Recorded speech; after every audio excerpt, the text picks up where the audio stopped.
نو یو وجه د روزي نیولو هغه دا په دې حدیث کې ذکر شول چې دا میش د غفلت میش ده، عام انسانان پکې غافل دي. نو د الله نبی بدا خو خوله چې عام خلک غافل یو د الله نبی د الله ذکر وکي او د الله بندگی وکي، ځکه عبادت او بندگی په وخت د غفلت د انسانانو کې دا ډېر اجر او ډېر ثواب لري. نبی صلی الله علیه وسلم فرمایي وی العبادت فی الحرج، د فتنو په دور کې د فسادونو په دور کې چې خلک د الله نه باغین شوي دي او د الله نه غافل دي او دی وخت د الله بندگی سره کوي که هجرت الی، دا دون اجر او ثواب لري لکه یو سره چې ماته هجرت وکي مدینی تراشی زما خواته هجرت وکي د کفر او د ګناہونو نه او د هر قسمه نافرمانه د الله نه. تاسو نه غټه خبره ده چې د الله نبی ژوند دی او یو سره ایمان راوړي او دغه خواله ورشي هجرت وته وکي. تاسو نه د فضیلت او منقبت والا دي. د الله نبی فرمایي رسته زمانہ کې د فتنو د فسادونو په دور کې چې څوک د الله بندگی کوي دا بد سي لکه ماته هجرت کول.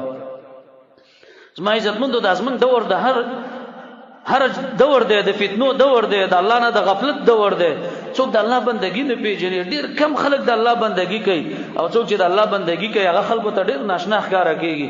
دی وخت کې د الله بندگی وکړي، د الله عبادت وکړي چې د الله رب العالمین محبوب بندگان وګرځي او د الله نبی ته هجرت کوونکي وګرځي.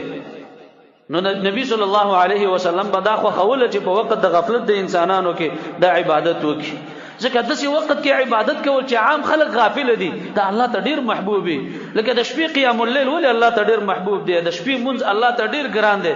وجه دا ده چې عام خلک پکې ودی غافل دي او تر اپاتېږي او د سوکي او الله رب العالمین ته ودرېږي او د الله ذکر کوي او د الله نه دعاګانې غواړي، بخنه د الله نه غواړي. د انسانان الله ته ډیر ګران دي، ډیر محبوب وي. د سار مانځنه وروسته عام خلک غافل دي، د الله بندگی په دی وخت کې کول ډیر محبوب ده الله ته. د دې د وجه نه چې کله انسانان غافل یو ته د الله بندگی کې الله رب العالمین تاسو سره ډیر مینه لري. لکه احادیثو کې د دغه انسان فضیلت هم ډیر راغلی دی چې هغه په بازار کې د الله ذکر کوي. دا بازار یو دعا چې نبی صلی الله علیه وسلم فرمای حسن روایت ده، څوک بازار ته داخل شو دغه دعا ویله لا اله الا الله وحده لا شریک له، نو الله رب العالمین بل لس لاک نه کوي د لور کې لس لاک. دا څه وړه خبره ده، لس لاک ګناهونه به دي ورجیږي او لس لاک درجات به دي اوچت شي. یو روایت کې راغلی دي الله عز وجل بوله په جنت کې کورم جوړ کړي.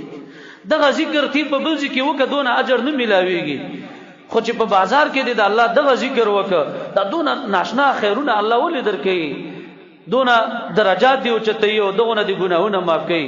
د دې وجه دا ده چې بازار د انسانانو د غفلت زیاده، د شیطانانو مرکزونه دي د خلکو د گمراه کولو لپاره. دلته شیطانان ناس او خلک د الله نه غافل کوي، څوک په خیانت کې واقع کوي، څوک په بد نظری کې واقع کوي، څوک په اغلا کې واقع کوي او څوک په بل ګناه کې واقع کوي. او ته په دغه ځای کې چې د غفلت زیاده ته بګید الله ذکر وکي، الله ته ذکر محبوبي. نبی صلی الله علیه وسلم فرمای پزمکو کې چې الله ته مبغوز ازمکه ده، د الله ناخوخ ازمکه ده، هغه د بازارونو ازمکه ده. او تاسو ګورئ بازار خلکو له څونه مزه ور کوي، ټول ورځ خلک په بازار کې ناس دي، بل طرف ته نشي تللی. د بازار دعا نه وای اساسي د سیل د پاره او د چکر د پاره او د غپونو د پاره. عبد الله ابن عمر به هر ورځ بازار ته چاوتل ته څه کې بازار کې کار دیم نه وایي. د دې دعا د خاطر اعظم چې دا دعا زوی مدون غټ خیر ده چې دا لاس سره وړم. دویم د دې لپاره اعظم چې خلک په بازار کې ډیری او زه سلامونه ډیر واچوم، یو ته ویم السلام علیکم، بل ته ویم او بل ته ویم او ډیرې نه کې نه حاصل کوم او کوړته راوړم. او څه د الله د بندګۍ فکرو زمنګ سره خو صرف د دنیا د حاصلولو او د پیسو او د شهرتونو فکر را سره ده. به دا خبر از ما عزت مند چې په وخت د غفلت کې یو سره د الله بندګي کوي د دې ولې ډیر اجر ده. د الله بندګي چې خلک په غفلت په ټیم کې وو کې الله ول ډیر اجر ورکوي، او چې داسې وخت کې وو کې چې عام خلک د الله په بندګۍ کې واقع دي هغه اجر وته نه ملاويږي. د دې وجه څه ده؟ د دې وجه از ما عزت مندو یو دا ده چې کله عام انسانان غافل دي او ته د الله بندگی کې نو داستا عبادت او بندگی دې کې پټواله راغی او الله د سي عملونه د بندگانو خوخی چې پټه بندگی د الله وکي. د خلکو مخامخ بندگی خو اسانه ده او ډیر خلک یې کوي د شهرت د پاره او د خلکو ته ځان خو خودلو د پاره خو معرفي کولو د پاره، دا خو هر سړی کوي. هغه سړی چې د سې کې بندگی وکړي چې هیڅ څوک یې ویني نه، هیڅوک دنه خبر نشي، الله عز وجل ته دغه بندگی محبوبه ده. سلف بخپل عبادتونه او بندګۍ پټي کولې ځکه اخلاص پکې و. دې زمانه کې اخلاصونو کمې ده، نو پټه بندگی یو څوک نشي کولای. کتب چې پټ ورشي چې د یو جماعت او د یو غریب د پاره لک کومک ده، نو 10 روپۍ هم نه درکې، خو د خلکو مخامخ زرګونه به درکې. ته دې وجه دا د چلته شهرت راځي، الته نوم کیږي، الته خلکو ته ځان خودنه پدې کې راځي. سلفو کې بعضې داسې خلکو چې 2-3 میاشتې روجې به ونیولې، 40 کاله په سلفو کې یو عالم تیر شوی دی، 40 کاله روجه نیولې وه، خپله ښځه ته نه وه خبر چې د روجه نیولې ده که نه. طریقې وایي دا وه چې مازدیګر به د کور نه وته، یو 2 ډوډۍ به د ځان سره واغېستلې.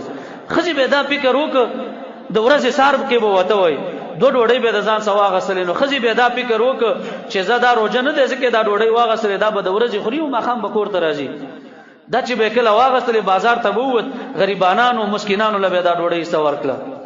بازار کې به د خلکو فکر دا چې دا به کور کې ډوډۍ خوري، او د کور خلکو به دا فکر چې بازار ته ځان سره ډوډۍ وړې ده هغه به خوري، نو دا به روجه او ماښام به پټه روجه ماته کړه، هېڅ چاته به دې پته ونه لګېده. 40 کاله دا ګوره ډېره غټه بندګي ده د الله، او خپله ښځه هم ته نه خبر.